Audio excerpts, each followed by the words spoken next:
Canada के prime minister Justin Trudeau ने एक बॉम्बशेल किस्म की अनाउंसमेंट की है और उस अनाउंसमेंट में उन्होंने अपनी इमिग्रेशन पॉलिसी को रिवर्स करते हुए कहा है कि टेम्परेरी फॉरेन वर्कर्स जो लो वेजेस पे हैं उनको हायर कम से कम किया जाएगा, बल्कि ऐसी सूरत निकाली जाएगी कि उनको हायर ही ना किया जा सके। ये है एक बहुत बड़ी bombshell announcement prime minister Justin Trudeau की अपनी ही इमिग्रेशन पॉलिसी की रिवर्सल। इस पे आज मैं बातचीत करूंगा। बातचीत को देखने से पहले और पूरे इशू को समझने से पहले मैं आपसे विनती करूंगा कि आप टैग टीवी के यूट्यूब चैनल को सब्सक्राइब कीजिए। इसके साथ साथ मेरे पर्सनल चैनल ताहिर गोरा को भी सब्सक्राइब कीजिए और इन्हीं चैनल्स पे डोनेट के बटन को क्लिक करके आप हमें कंट्रीब्यूट भी कर सकते हैं। हमारे वीडियोस को लाइक कीजिए, उनको शेयर कीजिए और आगे बात को ज़्यादा से ज़्यादा फैलाइए, इसलिए कि मैं अपने व्लॉग्स में बहुत ख़ुसूसी एनालिसिस आपके लिए लाता हूं। अब बात मैं कर रहा हूं आज के व्लॉग में प्राइम मिनिस्टर जस्टिन ट्रूडो की तरफ से कनाडा की इमिग्रेशन पॉलिसी का बिल्कुल रिवर्सल। कैसे रिवर्सल है? क्योंकि ये वही प्राइम मिनिस्टर हैं जिन्होंने इमिग्रेशन की इंतहाओं को छूट दे रखी थी और इमिग्रेंट्स को बुला रहे थे और शायद आज भी बुलाएं, मगर इन पर प्रेशर बढ़ा है। इलेक्शन अगले साल हैं तो वो अब रिवर्सल कर रहे हैं अपनी पॉलिसी का। कैसे रिवर्सल कर रहे हैं, क्यों रिवर्सल कर रहे हैं, ये बात तो मैं आगे चल के करूंगा। सबसे पहले मैं प्राइम मिनिस्टर जस्टिन ट्रूडो का वो वीडियो क्लिप शेयर करना चाहता हूं। उन्होंने 26 अगस्त 2024 को बातचीत करते हुए कहा कि टेम्परेरी वर्कर्स को हायर करने का जो उनका ऐलान था वो अब डिफरेंट हो रहा है, उनकी पॉलिसी डिफरेंट हो रही है। सुनते हैं प्राइम मिनिस्टर जस्टिन ट्रूडो ने जो कहा 26 अगस्त को। But today's economy is very different from it was 2 years ago. Inflation has started to come down, employment is higher, and we no longer need as many temporary foreign workers. We need Canadian businesses to invest in training and technology and not increasing their reliance on low-cost foreign labor. It's not fair to Canadians struggling to find a good job, and it's not fair to those temporary foreign workers, some of whom are being mistreated and exploited. So I asked my minister to work on this over the summer, and we are taking action. We are tightening the rules and restricting eligibility to reduce the number of low-wage temporary foreign workers in Canada, with exceptions in certain industries like healthcare, construction, and food security. We'll also be looking at changes to the high-wage stream of the program as part of the minister's expedited 90-day review. So to those who would complain about worker shortages, here's my message. There is no better time to hire and invest in Canadian workers.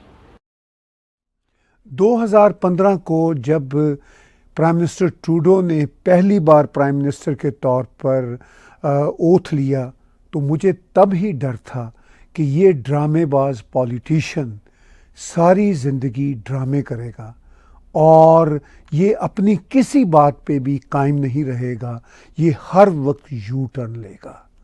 और वही हुआ।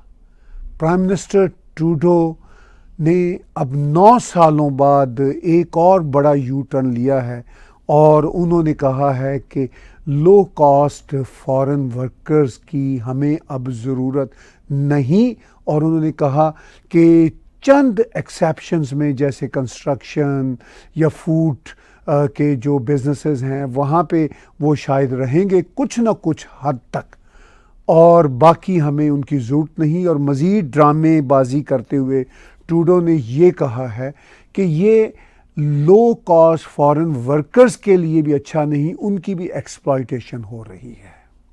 तो ये है prime minister Trudeau का जो पूरे का पूरा नैरेटिव, और उन्होंने कनाडा की पॉपुलेशन को इन जस्ट लास्ट 4-5 ईयर्स में 3 मिलियन से भी ज़्यादा बढ़ा के ना सिर्फ फॉरेन वर्कर्स को, स्टूडेंट्स को मसाइल का शिकार कर दिया है, बल्कि कनाडा को housing crisis, inflation, high cost grocery, high cost everything से दो चार कर दिया है और कनाडा को भी एक दो राहे पे लाके खड़ा कर दिया है। और अभी भी वो प्राइम मिनिस्टर हैं, 1 साल तो कम से कम हैं, अगले इलेक्शन में अगर वो हार जाते हैं तो ये एक अलग बात है, मगर जो इस देश का प्राइम मिनिस्टर ट्रूडो ने करना था बुरा वो कर दिया है।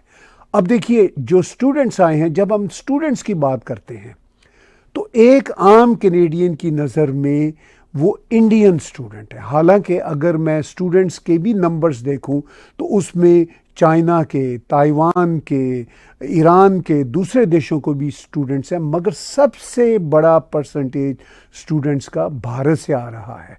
और जो भारत से स्टूडेंट्स आ रहा है उनमें सबसे बड़ा नंबर भारतीय पंजाब का है और फिर शायद गुजरात का है। और हमारे पंजाबी स्टूडेंट्स, ख़ास तौर पर जो पंजाबी लड़के स्टूडेंट्स हैं, वो अगर 50 में से 10 भी पंजाबी सिख पगड़ी बांधते हों तो वो महफिल में 10 की बजाय 100 दिखते हैं। मुझे उनके पगड़ी बांधने पे कोई मसला नहीं, मुझे उनकी पगड़ी अच्छी लगती है, मैं सिर्फ ऑप्टिक्स की बात कर रहा हूँ। तो आम कैनेडियन की नज़र में जब स्टूडेंट का शब्द उनको उनके कानों में पड़ता है तो वो एक ही बात को जानते हैं कि ये भारत से आ रहे हैं। और दूसरा, जब वो भारत से आ रहे हैं तो उनके जहन में ये होता है कि ये पंजाबी सिख लड़के और लड़कियां हैं। बहुत हार्ड वर्किंग बच्चे हैं पंजाबी, मैं उनको बहुत चाहता हूँ, बहुत अच्छे हैं, मैं इस पे आगे जाके बात करूँगा, लेकिन मैं एक आम कैनेडियन की परसेप्शन की बात कर रहा हूँ। इस सारी सिचुएशन में अब वो बच्चे जो ख़ास तौर पर पंजाबी बैकग्राउंड के जो स्कूलों में पढ़ रहे हैं उनको कई दिक्कतें आ रही हैं। और ये बात भी तय है, ये रियलिटी भी है कि 99% पंजाबी बच्चे, इवन गुजराती बच्चे, ख़ास तौर पर इंडिया से आने वाले स्टूडेंट्स, ये तय करके आते हैं कि वो कनाडा में रहेंगे हमेशा के लिए। कनाडा में रहने का इरादा कोई बुरा इरादा नहीं है, मगर उसके क्या प्रोज और क्या कॉन्स हैं इस पे भी मैं आगे जाके बात करूंगा। अब इनको कनाडा से निकालने की बात की जा रही है और कहा जा रहा है कि 50,000 से 75,000 स्टूडेंट्स को कनाडा से चले जाने का कहा जाएगा। इनके वर्क परमिट भी रिन्यू नहीं होंगे। और ये चूँकि अब कैनेडियन सरकार ये ले रही है प्ली कि चूँकि ये पढ़ने के लिए आए थे और ये स्टूडेंट वीज़ा पे आए थे तो इनका यहाँ रहने का मकसद ही कोई नहीं। अब वो तो यहाँ पढ़ने के लिए शायद कम आए थे, काम करने और रहने के लिए ज़्यादा आए थे। एक ख्वाब लेकर आए थे भारत से, ख़ास तौर पर पंजाब और गुजरात के बच्चे और ख़ास तौर पर पंजाब के बच्चे, क्योंकि वो पंजाबियों की कनाडा में सेटलमेंट के हवाले से अच्छी अच्छी कहानियाँ सुन रहे थे। अब वो प्रोटेस्ट कर रहे हैं कॉलेजों के बाहर और कह रहे हैं कि आपका सिस्टम गलत है, आपने हमें गलत तरीके से यहाँ पे बुलाया, अब आप अपने सिस्टम को फिक्स कीजिए। इसी सिलसिले में एक बहुत ही रीसेंट प्रोटेस्ट का मैं एक वीडियो क्लिप जो सोशल मीडिया पे वायरल है आपके साथ शेयर करता हूँ। Stand for! Stand for!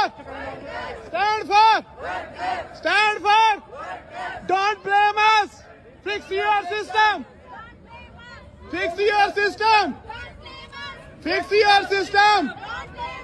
Fix your system! Don't blame us! Fix your system! Don't blame us! Fix your system! Don't blame us! Fix your system! Don't blame us! Fulfill Your promise! Fulfill Your promise! Fulfill Your promise! Fulfill Your promise! We want to Stay here! We want to Stay here! We want to Stay here! Please process Your promise! Please process Our promise! Please process Our promise! Stand for! Stand for! तो social media पे viral इस video clip का title है international student protest और इसमें आपको केवल पंजाबी बच्चे ही नज़र आ रहे हैं। यानी कनाडा में इंटरनेशनल स्टूडेंट्स का जो कॉन्सेप्ट है वो अब पंजाबी स्टूडेंट्स के कॉन्टेक्स्ट में ही है। हालांकि स्टूडेंट्स चाइना से भी आ रहे हैं, दूसरे देशों से भी आ रहे हैं, मगर चाइना से आने वाले जैसे स्टूडेंट्स मैं पर्सनली जानता हूँ वो ज़्यादातर यहाँ रहना ही नहीं चाहते, वो वाकई पढ़ने के लिए आ रहे हैं। मगर ये जो बच्चे आ रहे हैं ये कह रहे हैं अपने प्रोटेस्ट में भी, we want to stay here. फिर वो ये भी कह रहे हैं डोंट ब्लेम अस। वैसे मेरा ख्याल किसी पंजाबी बच्चे ने इसकी एडिटिंग की है इस वीडियो क्लिप की, तो वो डोंट क्लेम अस लिखा हुआ है। तो वो चूँकि यहाँ पे रहने के लिए आए हैं, पढ़ने के लिए नहीं आए, ये बात ज़हन में रखें। अब वो ये भी कह रहे हैं कि फुलफिल योर प्रॉमिसेस। तो ये सिचुएशन है, वो साफ कह रहे हैं we want to stay here, fix your system. Canada को वो ये कह रहे हैं फिक्स योर सिस्टम। फिर कह रहे हैं fulfil your promises. Fulfil promises कौन करेगा? ट्रूडो ही करेगा ना। ट्रूडो जिसने सालों पहले कहा था कि कनाडा का कोई कोर कल्चर ही नहीं है, कोई कोर आइडेंटिटी ही नहीं है, कोई कैनेडियन वैल्यूज़ ही एग्जिस्ट नहीं करती, जो भी दुनिया से आएगा वो यहाँ पे रहेगा। अब ये ट्रूडो का नारा था, मगर अब ट्रूडो तो बदल गया। बच्चे कह रहे हैं कि fulfil your promise.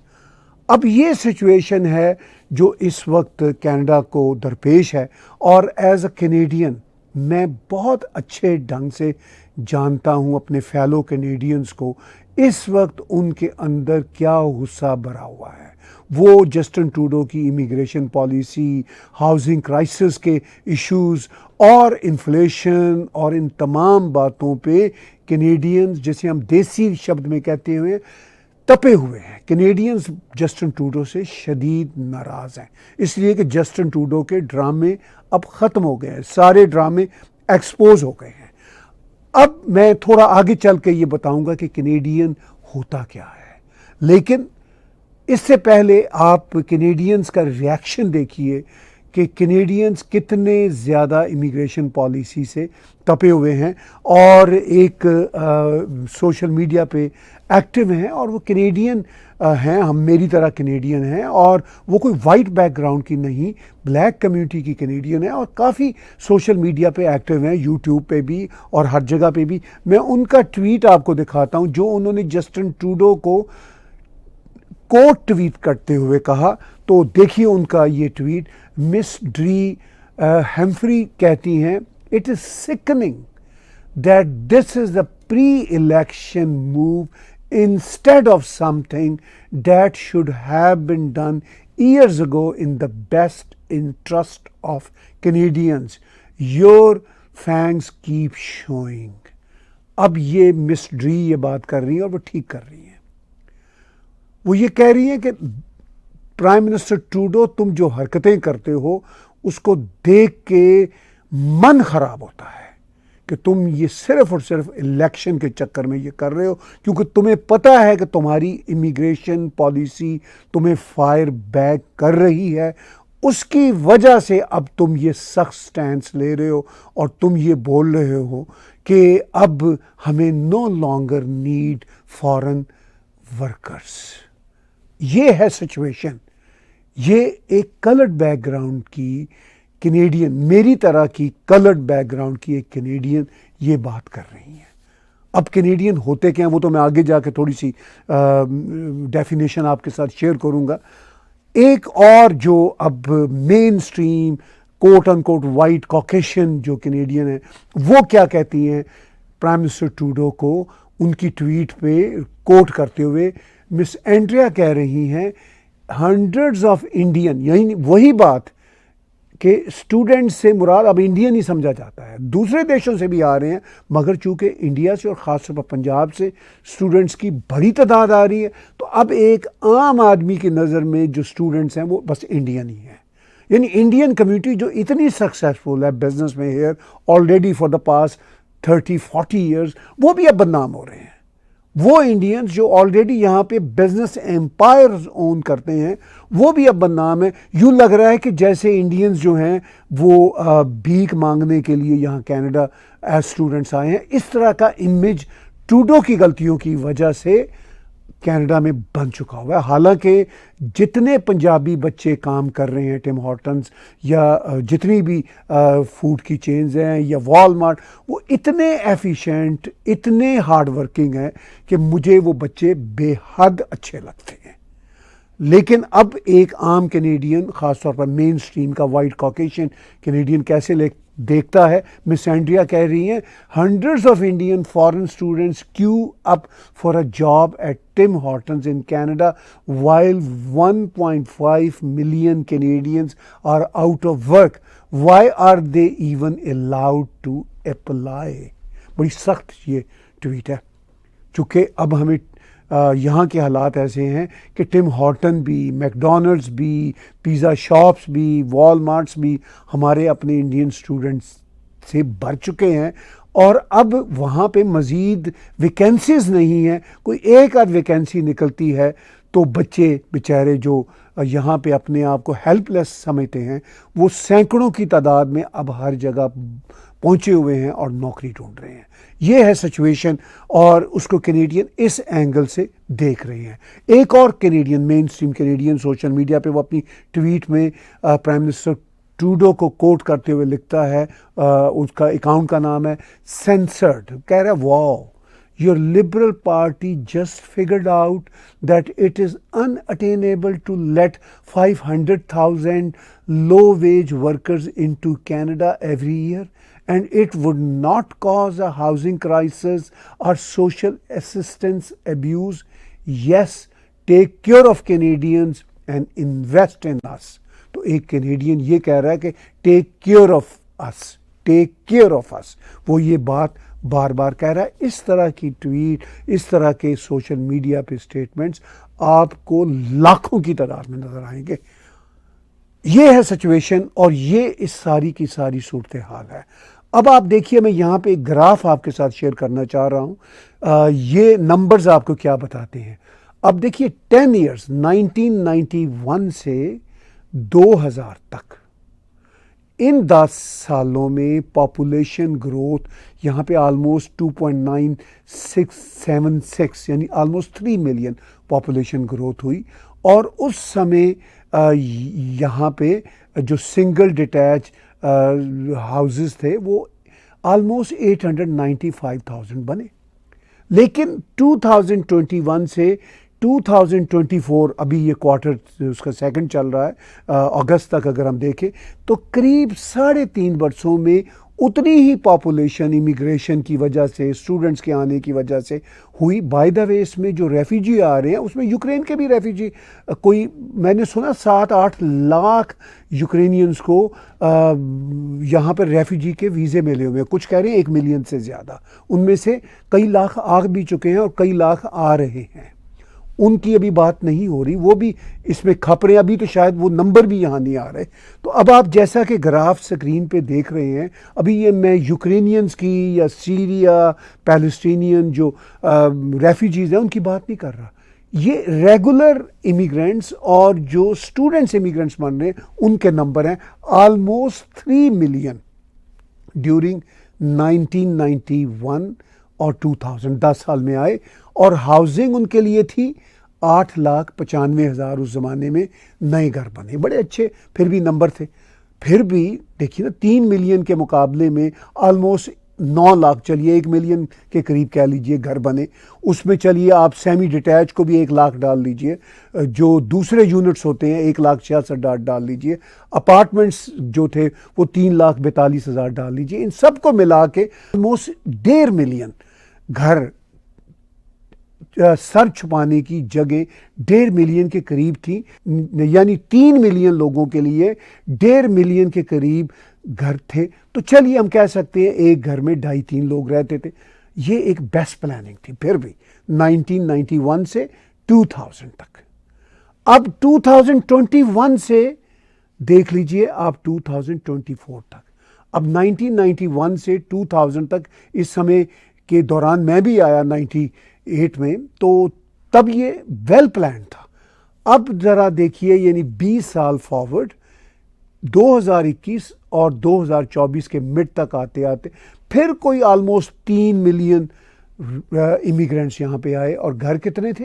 1,50,000 plus 25,000 plus 66,000 plus 377, कुल मिला के अगर मैं ये कहूँ तो रफली कोई 5.5 लाख।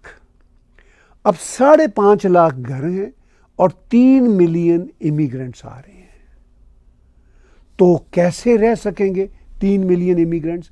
और by the way in 3 million immigrants में अभी वो यूक्रेनियन रेफ्यूजी, पैलेस्टीनियन रेफ्यूजी और सीरियन रेफ्यूजी और दूसरे देशों से आने वाले रेफ्यूजी, वो नंबर इसमें शामिल नहीं है।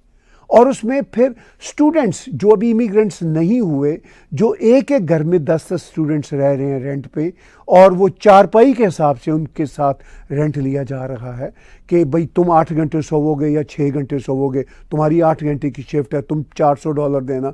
ये सिचुएशन है। अब जब ये सिचुएशन होगी तो स्टूडेंट्स चाहे वो इमिग्रेंट्स बने ना बने, वो रहना तो उन्होंने कनाडा में है। तो उनके लिए क्या मुश्किलात हैं, कैनेडियंस के लिए क्या मुश्किलात हैं। और एक नॉर्मल घर जो 4 लाख का हुआ करता था, आज वो $1.5 मिलियन का है। तो ये है सिचुएशन उसकी। अब देखिए, अब कनाडा में किस तरह का रिएक्शन बिल्ट हो रहा है ट्रूडो के खिलाफ। जैसा मैंने कहा, एक आम कैनेडियन की नज़र में जो स्टूडेंट होता है वो पंजाबी स्टूडेंट होता है, और एक आम कैनेडियन की नज़र में जो रेफ्यूजी होता है वो या तो पैलेस्टीनियन होता है या फिर सीरियन होता है। और फिर वो अपने जो उनके ग्रीवियंसेस हैं उसका इजहार रेसिज्म की सूरत में करते हैं। मैं यहाँ पे एक ऐसी ही ट्वीट किसी की शेयर कर रहा हूँ, मुझे माफ़ कीजिएगा, I don't want to show it, लेकिन माइंडसेट एक आम कैनेडियन ये कह रहा है कि अब जो नेक्स्ट होगा वो पिज़्ज़ा की बजाय जीतसा पिज़्ज़ा होगा, सिंह हॉटन्स होगा, मक सिंग्स होगा, सिंह बक कॉफ़ी होगा, सिंह कॉर्न कप होगा, बर्गर सिंह होगा, हलाल हार्डवेयर होगा, टर्बन बेल होगा, सिंह वे सैंडविच होगा, वैंडजीत होगा, हलाल मार्ट होगा वॉलमार्ट की जगह पे। तो ये आम कैनेडियन इस वक्त सोशल मीडिया पे, इंस्टाग्राम, टिकटॉक, ट्विटर, फेसबुक पे लगा रहे हैं। तो ये एक एक्शन का रिएक्शन बिल्ट हो रहा है, और इसके ज़्यादातर जिम्मेदार प्राइम मिनिस्टर ट्रूडो और उनकी पार्टी है, ख़ास तौर पर ट्रूडो हिमसेल्फ, कि उसने इन लोगों को भी, जो नए स्टूडेंट्स, नए इमिग्रेंट्स आ रहे हैं, उनको भी रेसिज्म का टारगेट बना दिया और कैनेडियंस को भी रिएक्शनरी बना दिया और हमारे मुआशरे के सोशल फैब्रिक को ख़राब करके रख दिया। अब वो जो पीछे बात की थी मिस एंड्रिया ने कि टिम हॉर्टन पे लाइन लगी हुई है, आप देखेंगे स्क्रीन पे, ये कनाडा में अब आम रूटीन है कि कहीं पे 1-2 जिसे कहते हैं नौकरियां निकलती हैं, वैकेंसीज निकलती हैं, तो बच्चे बेचारे अब इतने डेस्परेट हैं कि वो सैकड़ों की तादाद में लाइन लगा के पहुंच जाते हैं। और ये कोई एक पिक्चर नहीं है, ऐसी बहुत सारी पिक्चर्स सोशल मीडिया पे भरी पड़ी हैं। इस सारी सिचुएशन में जैसा आपने पीछे देखा कि वो लोग, अब कैनेडियन ये कह रहे हैं जी कि अब सिंह हॉटन होगा, अब सिंह मैकडोनल्ड होगा, अब हलाल मार्ट होगा। तो ये सारे का सारा जो सिचुएशन है ये अब जस्टिन ट्रूडो की क्रिएट की हुई है, लेकिन सिर्फ उसकी क्रिएट की हुई नहीं है, उसके ज़िम्मेदार कुछ हम इमिग्रेंट्स या हम देसी या मुस्लिम बैकग्राउंड के लोग भी हैं, स्टूडेंट्स भी हैं। हमें ये पता है कि कनाडा ने जिस तरह इज़राइल को सपोर्ट किया और जिस तरह हमेशा किया है, और फ़लस्तीनियों के हक़ के लिए भी, आम फ़लस्तीनियों के हक़ के लिए भी प्राइम मिनिस्टर ट्रूडो आवाज़ उठाते रहे, लेकिन ये रियलिटी है कि यहाँ पे बहुत ज़्यादा हमास के सपोर्टर मुस्लिम कम्युनिटीज़ में पाए जाते हैं। तो फिर हमने वो खौफनाक प्रोटेस्ट देखे। अब वो इतने खौफनाक प्रोटेस्ट थे, फ़लस्तीन के झंडे लहराए जा रहे हैं और जैसे वो फ़लस्तीन यहाँ बनाना चाह रहे हैं, और इनडायरेक्टली और डायरेक्टली हमास जैसी टेररिस्ट ऑर्गेनाइजेशन की सपोर्ट हो रही है।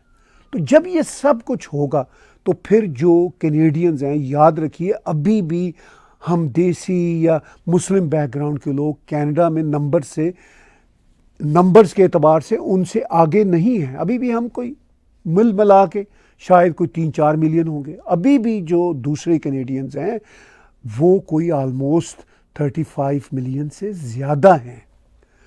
तो वो इस तरह की हरकतों को पसंद तो नहीं करते।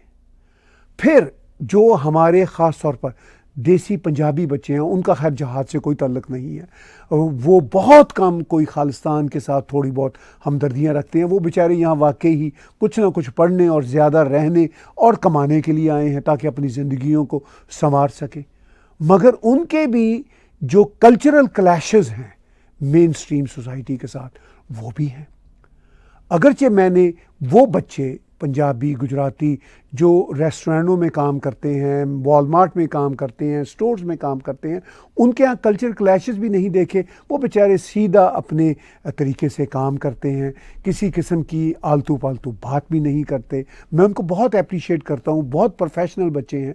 लेकिन जब वो अपने काम से निकलते हैं तो फिर जाहिर है उनका अपना एक कल्चर होता है जो कहीं ना कहीं उसका कोई शो ऑफ होता है। कहीं पे लड़ाइयाँ हो जाती हैं, कहीं बदकिस्मती से कारें चोरी हो रही हैं, उनमें नाम हम पंजाबियों के ज़्यादा आ रहे हैं, तो उससे एक इमेज ख़राब होता है। अच्छा, अब मैं जिस इलाके में रहता हूँ वो प्योर वाइट का इलाका है। आज से 4-5 साल पहले तक आप यकीन कीजिए मैंने किसी स्टोर पे वाइट बच्चों के अलावा किसी को काम करते नहीं देखा था। अब किसी स्टोर में भी वाइट मुझे काम करता नज़र नहीं आता। 99% मुझे पंजाबी और कुछ गुजराती वहाँ पे काम करते नज़र आते हैं और वो बहुत अच्छा काम कर रहे हैं। मैं ये भी कहना चाहता हूँ, वो बहुत मेहनती हैं, वो रातों की शिफ्ट्स करते हैं, दिन के काम करते हैं, इंतहाई प्रोफेशनल बच्चे हैं। वो सीख रहे हैं उनमें से कुछ बच्चे, मगर वो काम करते हैं। मैंने 1-2 मैकडॉनल्ड चेन के जो मैनेजर्स हैं जो गोरे हैं उनसे पूछा कि भाई ये चेंज और शिफ्ट कैसे आई, क्योंकि मैं उस इलाके में कई सालों से रह रहा हूँ, मैं कई स्टोर मैनेजर्स को पर्सनली जानता हूँ। तो उन्होंने कहा कि ये बच्चे बड़े मेहनती हैं और हम इनको अब हायर करने में प्रेफरेंस देते हैं। तो मैंने कहा फिर लाइनें क्यों बाहर लगी हुई हैं?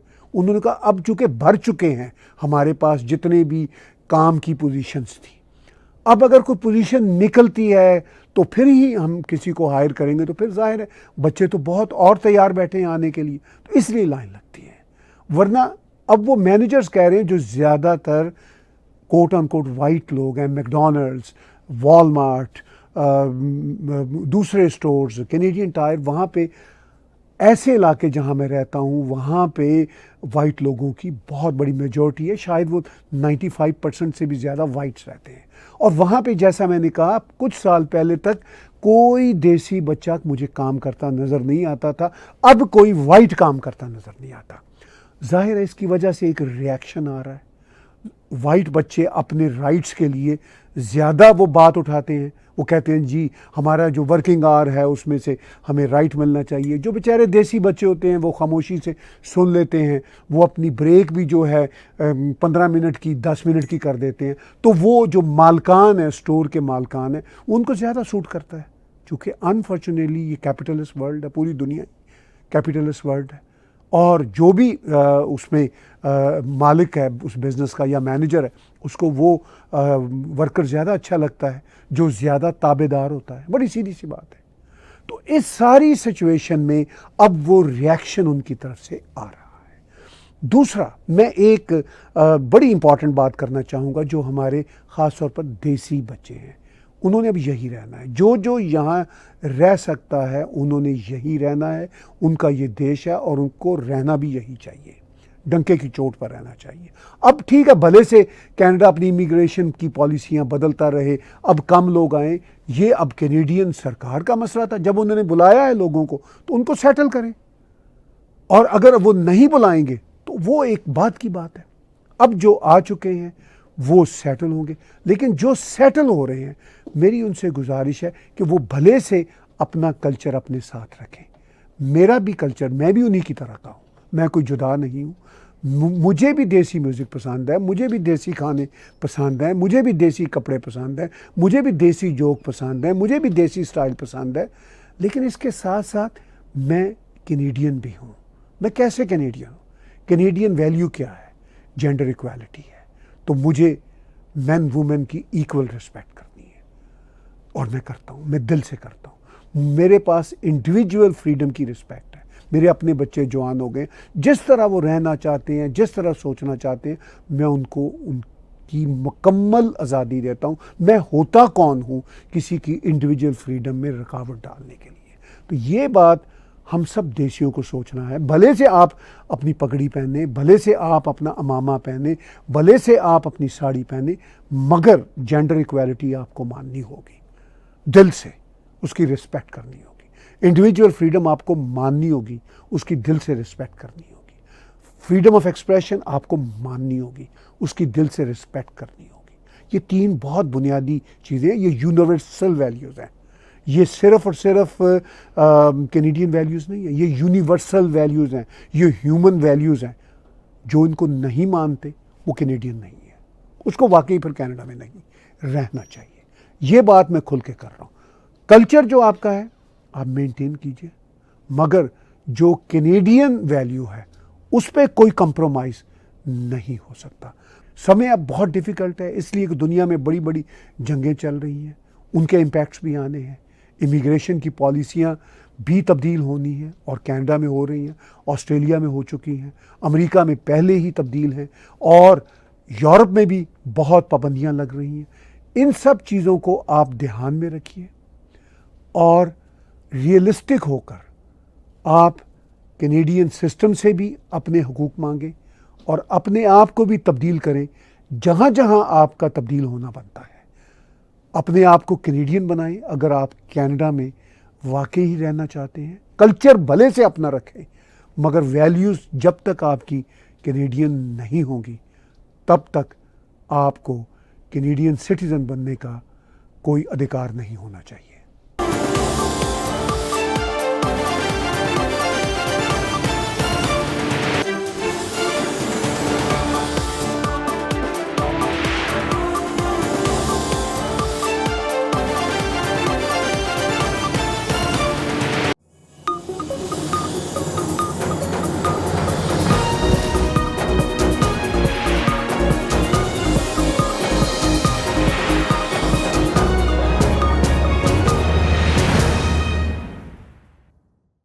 Subscribe Tag TV YouTube channel and press the notification button.